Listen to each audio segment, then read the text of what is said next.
en fait, en Israël, la société civile n'est pas du tout habituée à intervenir sur des sujets qui ne sont pas des sujets politiques, qui ne sont pas des sujets liés au conflit israélo-palestinien, qui ne sont pas des sujets liés au Bibi ou pas Bibi. Je pense qu'aujourd'hui, c'est le grand défaut du débat en Israël, c'est que le débat est extrêmement riche du point de vue politique, du point de vue social, mais il n'est pas riche du point de vue économique, et on n'arrive pas à se retrouver pour discuter, pour améliorer notre vivre ensemble.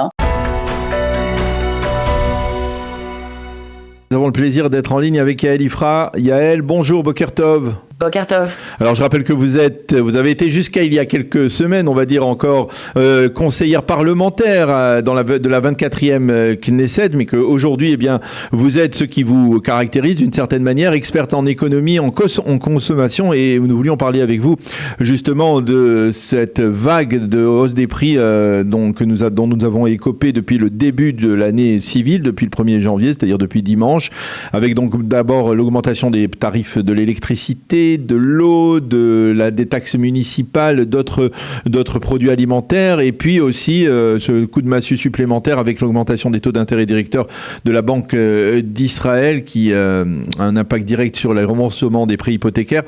D'abord, premièrement, ce sont des mesures qui ont été probablement décidées par le précédent gouvernement, mais est-ce que c'était des mesures incontournables ? C'est pas des mesures qui sont décidées par le gouvernement, à part la hausse de la Arnona, qui est décidée par le ministère de l'Intérieur. L'autorité de l'électricité en Israël est indépendante, donc la hausse des prix de l'électricité a été décidée et de toute façon validée parce que la société d'électricité est très endettée et qu'il n'a pas tellement de choix pour la renflouer, que l'État ne veut pas mettre la main à la poche.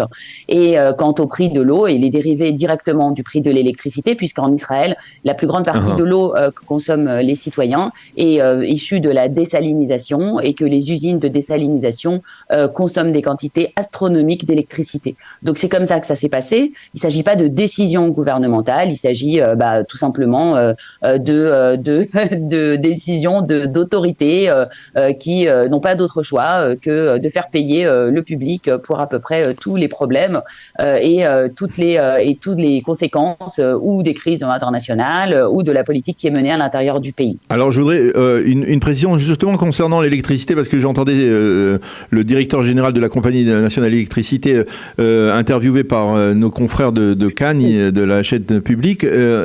Finalement, pourquoi la compagnie nationale d'électricité continue à utiliser le charbon, qui est de plus en plus coûteux, alors que nous sommes devenus une puissance en matière de gaz et que cela pourrait coûter beaucoup moins cher et donc permettre de faire baisser les tarifs au lieu de les faire augmenter? Absolument, vous avez tout à fait raison, Daniel. Alors bon, je vous informe simplement qu'on va beaucoup voir le nouveau directeur général de la compagnie d'électricité, Meir Spiegler, pour la bonne raison que jusqu'à il y a 6 mois, c'était le directeur du Bitoar Leumi, et qu'il était habitué à intervenir de façon très fréquente dans les médias. Donc c'est sa personnalité, je pense qu'on le verra beaucoup.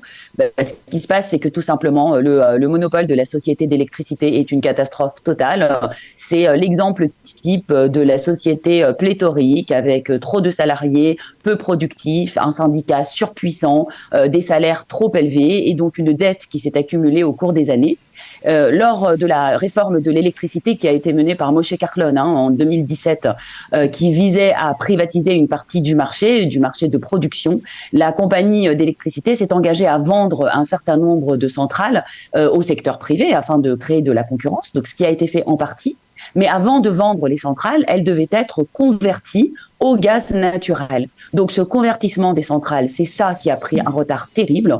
Et donc aujourd'hui, 2 grosses centrales électriques, celle de Hadera et celle d'Ashkelon, n'ont toujours pas été converties au gaz, et elles fonctionnent toujours au charbon. Le prix du charbon, comme vous le savez, Daniel, a augmenté de plus de 300% l'année dernière, à la suite évidemment de la crise, enfin de la guerre en Ukraine. Et donc la compagnie d'électricité est obligée de débourser énormément d'argent, tout simplement parce qu'elle n'a pas fait son travail, qu'elle n'a pas converti les centrales au gaz en temps et en heure, et c'est le consommateur israélien qui paye. Alors, le consommateur israélien, il paye aussi lorsqu'il va au supermarché et je peux donner mon modeste exemple de fréquentation régulière des supermarchés. Ce que l'on constate ces dernières semaines, c'est une pénurie de denrées alimentaires, de certains produits qui sont probablement distribués par des grands distributeurs. On assiste à une sorte de confrontation entre les chaînes de supermarchés et les grands producteurs comme Unilever et d'autres grands producteurs, et ça se traduit concrètement sur le terrain par une pénurie de nombreux produits d'ailleurs. C'est vrai. Alors il faut comprendre, derrière tout ça, il y a une guerre qui est en train de se mener, et il faut connaître aussi un petit peu, je vais sans rentrer dans les détails évidemment, ce qui s'est passé au sein de Shufersal, qui est donc le géant de la distribution israélien, qui a 60% du marché, donc c'est absolument énorme. Shufersal a connu des problèmes de gouvernance très graves l'année dernière. Le patron de Shufersal a été débarqué, Itzik Haber-Cohen. Ensuite, il y a eu des problèmes au sein du conseil de direction de la société. Les actionnaires n'étaient pas satisfaits. Les marges avaient baissé, Haber-Cohen est revenu, et aujourd'hui, Shufersal est déterminé à redorer son image de marque. Et donc, comment faire pour redorer son image de marque ? Il s'agit de faire croire aux consommateurs qu'on se bat pour leur pouvoir d'achat et pour des prix bas. Donc, pendant que Shufersal, d'une main, augmente la part de sa marque distributeur à l'intérieur de ses ventes, sachant que les produits marques distributeurs sont les plus rentables de tous, avec des marges à près de 60%, il fait semblant de se battre contre Unilever, une société parmi tant d'autres qui a déclaré des hausses de prix, parce que pendant ce temps-là, Strauss a augmenté ses prix, Osem a augmenté ses prix, Tnuva a augmenté ses prix, tout le monde a augmenté ses prix. Bon, alors on a pris Unilever, je ne sais pas très bien pourquoi, sûrement qu'ils devaient avoir des rapports commerciaux un petit peu moins bons avec eux, et on décide de dire, voilà, on ne distribuera pas les produits Unilever tant que les augmentations de prix ne seront pas modérées. Ça ne servi strictement à rien, évidemment, puisqu'aujourd'hui, les enseignes sont arrivées en coulisses à des accords avec Unilever, et les prix ont bien augmenté. Mais pendant ce temps-là, Shufersal a pu, se faire de la pub en disant qu'il se bat pour le pouvoir d'achat des consommateurs. 2, dans des rayons vides, vous obligez à acheter la marque distributeur puisque vous n'avez pas les cornflakes de Telma, donc qui est distribué par Unilever. Et 3, passer pour le chevalier blanc de la consommation. Tout ça n'est qu'une grosse représentation, Daniel. C'est juste honteux ce qu'on fait sur le dos des consommateurs en Israël. Les prix ont augmenté de façon très très forte, jusqu'à 10% pour certains produits de base. Je rappelle que le salaire minimum n'a pas augmenté en Israël depuis 4 ans, que beaucoup de salaires sont bloqués, que le pouvoir d'achat est en berne, et que pendant ce temps-là, c'est la fête sur notre dos. Alors ça, on le comprend, on le vit dans notre chair, si l'on peut dire, effectivement. Mais et puis il y a derrière cela, comme je le disais, aussi les augmentations des taux d'intérêt directeurs. Est-ce que qui se répercutent donc dans les prix, dans les remboursements des prix hypothécaires. Est-ce que sur ce point-là, d'ailleurs, le gouvernement peut faire quelque chose ? Est-ce que justement, on en parlait hier avec notre ami Daniel Guggenheim, est-ce que le gouvernement peut enfin redistribuer ces fameux excédents, ces 30 milliards ou 40 milliards d'excédents qui sont dans la caisse de l'État, et pour justement essayer de donner un petit coup de main aux jeunes couples et faire éviter que leur remboursement n'augmente de plusieurs centaines de shekels? C'est extrêmement compliqué, Daniel, parce que la banque est un marché privé, c'est un marché libre en principe.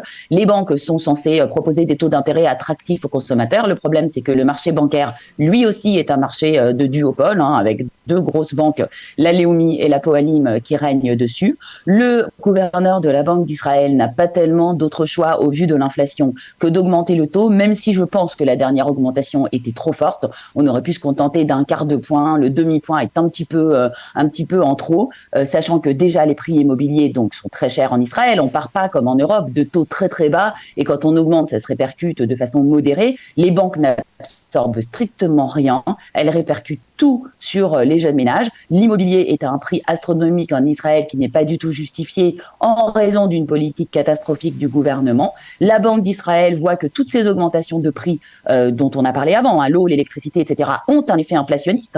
Ça va augmenter l'inflation probablement d'un demi-point, et on est rentré dans un cercle qui n'est pas du tout un cercle vertueux, malheureusement. Donc oui, le gouvernement peut agir, mais pas en distribuant de l'argent aux ménages, en leur faisant augmenter le pouvoir d'achat, peut-être par le biais donc des crédits d'impôt, ce qui a été fait, les fameux points qui ont déjà été donnés par Lieberman et qui vont probablement être prolongés. Mais ce qu'il faut, c'est surtout investir dans les infrastructures, libérer des terrains, faire plus de construction, et que l'État, oui, investissent massivement, un, dans le marché de la location à prix modéré et à longue durée, et deux, dans le logement public. Ce n'est que comme ça qu'on pourra faire baisser la pression sur le marché immobilier et que les prix se modéreront. Pour l'instant, le seul résultat qu'on a, c'est une baisse très forte des transactions, puisque les gens ne peuvent plus acheter d'appartements, tout simplement, c'est trop cher, mais les prix ne baissent pas, puisque ici, ce sont les promoteurs immobiliers qui règnent sur le marché, puisqu'ils gèrent le goulot d'étranglement des terrains, ils les achètent, et puis ils ne construisent pas, en attendant que les prix réaugmentent, et ensuite ils libèrent les terrains. Donc c'est très compliqué, c'est une problématique où l'État, finalement, peut moins faire en termes de redistribution qu'en termes de politique. L'État doit investir dans les infrastructures en Israël pour améliorer la qualité de vie des habitants. Une dernière question, Yael. Comment vous expliquez que, en dépit de toutes ces augmentations, eh bien, l'opinion publique ne réagit pas? Elle est passive, elle est amorphe, elle prend des coups et elle les encaisse sans réagir. C'est un peu compliqué, mais en fait, en Israël, la société civile n'est pas du tout habituée à intervenir sur des sujets qui ne sont pas des sujets politiques, qui ne sont pas des sujets liés au conflit israélo-palestinien, qui ne sont pas des sujets liés au Bibi ou pas Bibi. Il y a eu pourtant la révolte de 2011, de l'été 2011, dont on se souvient. Oui, bah, mais ça fait 11 ans, hein, donc c'était un mouvement, effectivement, mais depuis 10 ans, on n'a rien vu de tel, tout simplement parce que, eh bien, il n'y a pas de leader. Le paysage politique s'est complètement émietté, il s'est fractionné, polarisé, et ces sujets civils sont censés rassembler tout le monde, parce que le coût de la vie, ça concerne tous les secteurs de la population, bien évidemment. L'achat d'un logement, ça concerne tous les secteurs de la population. Et on n'a pas réussi à créer à l'intérieur de la société une zone, entre guillemets, neutre dans laquelle on pourrait se retrouver pour discuter de ces problèmes. Je pense qu'aujourd'hui, c'est le grand défaut du débat en Israël. C'est que le débat est extrêmement riche du point de vue politique, du point de vue social, mais il n'est pas riche du point de vue économique et on n'arrive pas à se retrouver pour discuter, pour améliorer notre vivre ensemble, hein, comme le dit le président Macron. Le vivre ensemble ici, c'est assez compliqué.